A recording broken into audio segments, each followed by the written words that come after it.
What's up, everyone, and welcome back to the One Question Leadership Podcast. This is Marissa Robinson, Executive Director for DEI at Georgetown. Throughout my career, I have participated in various NCAA leadership development programs, including the Career and Sports Forum, the Postgraduate Internship Program, and the Dr. Charles Whitcomb Leadership Institute. These programs have taught me that leadership takes work and effort. They have reminded me that as leaders, it is our responsibility to continue to grow, challenge ourselves, and encourage those around us to do the same. However, as we continue to grow and to pour into others, it is also imperative to take care of ourselves. Remember, you cannot sustain a movement by sacrificing self-care. So provide yourself some grace and then get back after it. Enjoy the episode.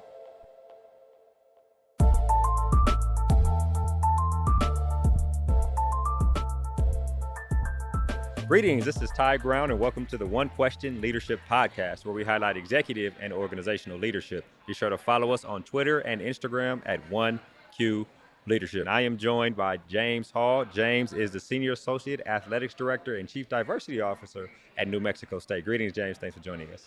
Pleasure to be here. Thank you. What's interesting about your position? Now, you've been at New Mexico State for 16 years, I believe you told me, right? Correct. And in college athletics, over 30 years. And you talk about this chief diversity officer position, which we see around the country is happening. Sometimes you see it and then it disappears. Sometimes you wonder if people take it seriously. And being in an institution as long as you have, you probably wouldn't have taken it on if you didn't think they were going to take the position seriously there at New Mexico State, right? No, absolutely. And because it's essential Yeah. to today's environment, culture, dynamics, and because it's changing. Right. And similar to the senior women's administrator, I think the chief diversity officer is going to follow that same suit. I wonder about that role, especially when you get into it and you're the person in it. Now you have to have a kind of a strategic approach in terms of looking at different aspects of the department, maybe even different aspects of campus that may be affecting the department when you talk about diversity. So I wonder what your approach is to analyzing and assessing things within the department and on campus in terms of diversity, just really in terms of what you do in your Sure. position. Well, I think first and foremost, you got to be intentional about it. It has to be on the agenda every day. And because you have representation as it relates to student athletes, particularly in your predominant sports of football, men's, women's basketball, you have to make sure that that's something that is visible and it's something that is also respected, not only internally within the athletic department, but also on campus. And the most important thing, what exactly does it mean? Is it window dressing? Or is it something that you're really making sure that it's a part of your strategic plan? Right. And that's what I look at from a training, from a programming standpoint. Those things have to that box has to be checked, and so that you can grow through that. Not only your staff, your coaches, your student athletes, but again, folks on campus, and believe it or not, even your donors. I mean, understanding how important that is as you continue to grow holistically with your department, that has to be part of it. Is there an aspect of having to interject yourself sometimes, or the people you work with, do they always include you, right? Because there's a need for the position, there's probably not the organizational habit to always include that type of input into the decisions that are made. So does it come from the department, or sometimes you have to interject yourself and say, hey, we probably need to be a part of this conversation too? Yeah, definitely a combination of Okay. both. I mean, you're included, but then you also have to interject Mm-hmm. and keep that on the forefront of people's mind that this is just not something we're going to talk about. We're going to take action. And the biggest thing about diversity, equity, inclusion is uncomfortable for a lot of people. And that's what you want it to be, to let them know the different perspective, but more importantly, why this is essential and how your department is going to grow. And that requires yourself, obviously being African American, I'm already going to have that on me, right? Because people are going to see it. But they want to know, how are you leading that charge? And that's where you have to interject. And again, I use the word making folks feel uncomfortable about the discussion around it, whether that is through elevation, whether that is through you ensuring that everyone understands this will be a part of what we do when we talk about our mission, our values, and our goals. uncomfortable conversations. I kind of like to call them educational conversations, right? They don't always have to be tense. They can just be. I mean, and sometimes as a person of color, you have to make people feel calm. Like, look, I'm not attacking. I wonder about any examples in the length of time you've been doing this chief diversity role where you've had to have those educational conversations and they led to a good outcome or they led to input into a decision that probably helped increase diverse thought and diverse in terms of actions and look within a department. Sure. Yeah. The great thing about being at an institution of higher education, you have a lot of different elements that go on, right? And for us, the most important piece is recruiting. So, we took that into recruiting and had a situation where a transfer was coming in and got into a situation at the previous institution that required, some education, that required some tutelage and some discussion about how that impacted her, how it impacted the campus, and her moving forward. And what we were going to do for her, the coaching staff, and holistically, so that we can make sure that they understand every action you take. There's usually you got to be accountable and responsible for that. And so I think that example was the greatest for us in terms of understanding how it impacts even recruiting and how they look at it from a student athlete standpoint, parental, coaching staff, and the university as a whole. Yeah, that's important. You've been at New Mexico State for 16 years. Tell me about the progression of your career within the department. Sure. It's been good. And that's why I'm still there. I'm growing and I'm learning every day. Dr. McKinley Boston brought me there in 2006. Mario Mocha, who's the current AD, is there now. And his energy and his passion and his desire to make us great has continued to impact my career and my professional development. And as I grow, I'm learning the business more each and every day. So when I get in that chair, I understand the decisions that you're making is not just going to impact the individuals internally, it's holistically, and that's how you want to lead your program. And so I'm patient, taking the kind of long, windy road. I like to say I was an athlete student at Iowa State University because I didn't concentrate on my academics. I was Prop 48 coming out of high school. Managed to get some great mentors and understand the value of education. So undergrad, grad school at Iowa State. I ran track there. Then I went to the Ohio State University and worked with academics there, and then been an administrator at New Mexico State for the last 16 years. And it's really been fulfilling to me to see young men and women grow and how you can impact their lives and just pay it forward like people did for you. Yeah. You've been in the industry for a while, but a lot of your growth has been there at New Mexico State in terms of responsibilities and growing into leadership positions. Tell us about what your philosophy on leadership is and really how you arrived at that philosophy. Sure. Uh, you know, they talk about 12 leadership styles, and I think mine is transformational. That's where I'm at. You got the bureaucracy, the democratic, and again, strategic, transformational. Those are just some.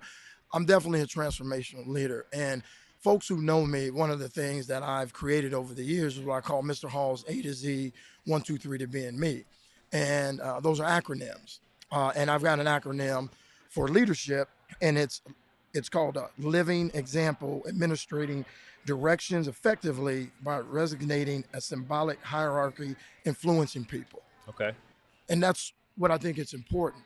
When we talked to, or we listened yesterday to former Secretary of Defense, Mr. Robert Gates, the one thing he talked about in leadership is how you treat people. And I know people talk about, well, I want to be treated like other people treat me, but that has to be a skill set that you work on each and every day. It's about character. That's another acronym I have is consistently honest about representing attributes that exemplify respect. Right. That has to be there. Because if it isn't, how are you going to lead people when you get up every day? So it's mind, body, and soul. You're taking care of yourself in all of those aspects. And then people see you as an example through that leadership part. Yeah, which is interesting. Back to your leadership acronym, the part about resonating. Read that acronym for me one more time. Sure. It is my acronym for leadership is living example, administrating directions effectively by resonating a symbolic hierarchy, influencing people. That last part, resonating a symbolic hierarchy. Explain that to me. I want to dive into that a little bit. Right. Again, I go back to the word when you talk about symbolic, it's intentional in terms of what you do. There's a meaning. We are standing on strong shoulders. And when we reach back, are we providing what we have been taught and the struggles that folks have provided for us? That's the symbolic part of it. It's called history, right? Of that hierarchy. And then what are you going to do? For me, I think I'm cut from a different cloth. I've always kind of gone against the grain in terms of what I believe is important for me. My grandmother would always say, believe in yourself. If you don't, no one else will. And so that's why I created a program called Majority of One coming out of college, because it was a balance between academics and athletics for minority student athletes. And I did that at Iowa State. Steve McDonald was a great mentor of mine who got me started. And then I went to Ohio State and implemented that. And then we created a $100,000 postgraduate scholarship in 2002 with Sean Springs. He was the president of Majority of One. And so that was the symbolic piece of it, is ensuring that you leave that legacy behind, not for you, because it's bigger than us. Always has been, always will be. What are you doing for folks that are coming after you to be able to make sure that they have that platform to have that voice as well? Right, which is important, very important. Now, when you were approached with this diversity position, um, somebody saw something in you beyond just the color of your skin, right? That thought that you would take it seriously, right? You wouldn't be afraid to speak up when needed to be, interject like we mentioned earlier, but also take direction on how the university and the athletics department specifically wanted to implement this and be educated on the importance of diversity and the importance of being intentional when you make decisions. Tell me about when they approached you with it and what questions you asked to make sure it was something that was being taken seriously. Sure. Ironically, what I did was took it upon myself Okay. to talk to my AD during the evaluation period and said, hey, I know universities are bringing this forward and I want to take that on Okay. because I think we need, now we're a Hispanic serving institution Mm-hmm. and a minority serving institution at New Mexico State. So the dynamics are a little bit different, right? The landscape, the scope of work, but it's still critical to have that position in place. And I said, I want to be able to do that because I think it's important for us to remain on the cutting edge, keeping our fingers on the pulse about what's happening in the industry. And you saw it with social justice. You see it with name, image, and likeness. You see it with mental health, the COVID element of things. And that's what we want to ensure, because as the student athletes continue to move in and out, we have to make sure we can present them with the proper aspects of them growing as young men and women. And that's why I wanted to put that on my plate. What did you propose in terms of structure for the position and then evaluating the things you do in that position? Right. Well, the structure was already there because you need, every institution needs a designee per the NCAA. So they kind of mandated that. So Yeah. the structure was already there. It was just now a matter of ensuring again that that was something that was going to be on the agenda on a weekly basis. And when those diversities articles, or you did programming, you did training, those things were going to be in place. And so now I talk to faculty on campus who deal with social justice and other elements of diversity, equity, and inclusion. And now that space is something that we can talk about and collaborate with much greater now than we've done in the past. Yeah, and what's interesting about that is, as a leader, I'm sure you understand that everything worth doing is worth evaluating, right? And so you talk about some of those outcomes that you're already doing, right?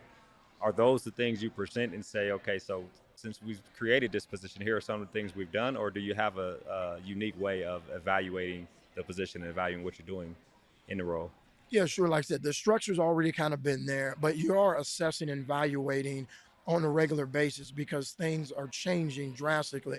And with the super, information highway that goes on in terms of the social media and technology that we have, I mean, every week you're seeing an article on how diversity, equity, and inclusion impacted a university, either good, bad, or indifferent. And so we bring those into our cue so that we can make sure that we're addressing that and say, what would we do? Have we experienced that? How would we handle it?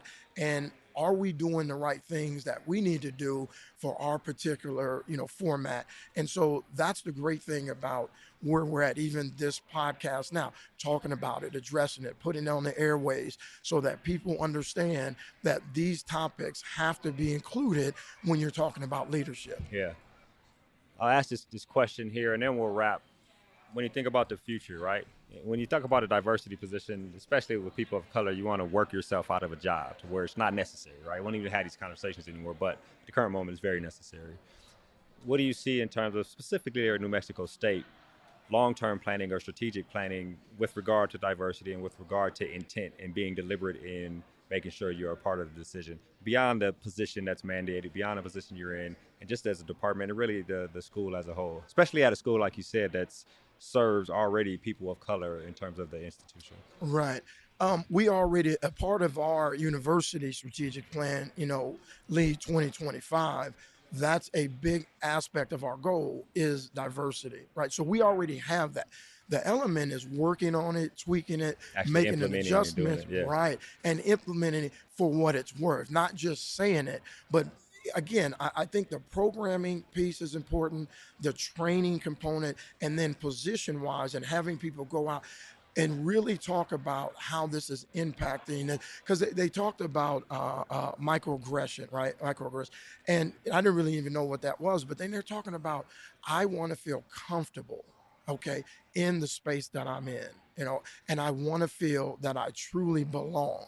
And that's what we really work on. And so when you walk in a room, people expect you to be there, right? Because diversity is critical to the conversation from an intellectual standpoint, okay, from a perspective standpoint, and I think more importantly, from a goal oriented standpoint, because you can't really get it done unless you're looking in the at a very different variables in terms of what success looks like, and it's very diverse. And so that's where I think we bring to the table by Right. keeping that again right there on the agenda. On the agenda, on the forefront, with intent, deliberate conversations, educational or uncomfortable, whatever you want to call Yeah, it. and, Right? and the biggest thing is not apologizing for it. Mhm. I think that's the biggest thing. It's like, no, we are not going to apologize for understanding what we need. Yeah. And diversity is one of the things that you Which need. is a very important one. Yeah. Well, James, this has been an excellent conversation. I really appreciate you joining us here on the One Question Leadership Podcast.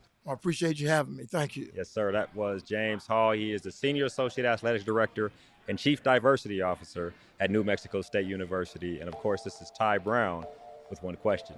And keep in mind, the role of a leader is to create and maintain an environment that people want to be a part of. And as always, be better tomorrow than you are today.